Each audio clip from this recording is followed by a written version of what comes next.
అందరికీ నమస్తే. లోక్సభలో రాజ్యసభలో అమరావతి రాజధానిగా గజిట్ పాస్ చేయడము, అట్లాగే అమరావతిని శాశ్వత రాజధానిగా ఇక ఎవరు మార్చకుండా ఉండాలని నారా చంద్రబాబు నాయుడు అహర్నిశలు కష్టపడి మరి పార్లమెంట్లో బిల్లు పాస్ చేయడం జరిగింది. దాని గురించి టీడీపీ నాయకులు జ్ఞానేశ్వర గౌడ్ గారు ఇక్కడే ఉన్నారు. మరి ఆయన ఆనందాన్ని తెలుసుకుందాము. నమస్తే సార్.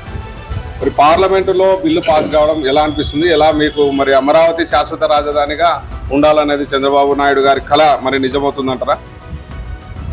ఈరోజు గౌరవ ముఖ్యమంత్రి నారా చంద్రబాబు నాయుడు గారి ఆదేశాలు చాలా వరకు ఈ రాష్ట్ర ప్రయోజనాల కోసం, ప్రజల కోసం అహర్నిశలు కష్టపడి ఎంతో మరి ల్యాండ్ని మరి ఈ యొక్క ల్యాండ్ యాక్టివ్ కింద గవర్నమెంట్కి తీసుకొని మరి రాజధాని నిర్మాణం కొరకు అసెంబ్లీలో మరి తీర్మానం ఎమ్మెల్యేలందరూ కూడా ఏర్పాటు చేయించి మరి కేంద్రానికి తీసుకుపోయి అక్కడ కూడా బిల్లుని ఆమోదం చేసుకొని ఈరోజు రావడంతో ఎంతో సంతోషంగా ఈ రాష్ట్ర ప్రజలందరూ కూడా మరి సంతోషాన్ని వ్యక్తపరుస్తున్నారు.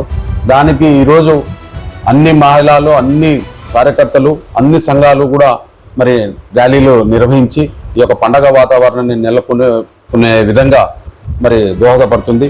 ఎందుకంటే ఎన్డీఏ కూటమిలో ఈరోజు పవన్ కళ్యాణ్ కానీ, నారా లోకేష్ కానీ, గౌరవ ముఖ్యమంత్రి నారా చంద్రబాబు నాయుడు కానీ బీజేపీ వారితో, ప్రధానితో మాట్లాడి ఎప్పటికెప్పుడు ఈ యొక్క రాష్ట్ర ప్రయోజనాల కోసం మరి ఈ యొక్క రాజధాని నిర్మాణం కొరకు పాటుపడినటువంటి వ్యక్తి, గౌరవ వ్యక్తి, ఈరోజు చిరస్మరణీయంగా నిలబడేటువంటి గౌరవ ముఖ్యమంత్రి చంద్రబాబు నాయుడు గారు. కాబట్టి ఈరోజు రాష్ట్రం అంతటా కూడా జై ఆంధ్రప్రదేశ్, జై అమరావతి అనేటువంటి నినాదంతో ఈరోజు ప్రజలందరూ, కార్యకర్తలు, నాయకులు అందరూ కూడా ర్యాలీలు నిర్వహించి యువత అందరూ కూడా ఈ యొక్క పండగ వాతావరణాన్ని నెలకొల్పాలనే ఆదేశాలు నిన్న రాత్రి చెప్పడం జరిగింది. దానికి అనుగుణంగా ఈరోజు మీడియా మిత్రుల ద్వారా తెలియజేస్తా ఉన్నాం.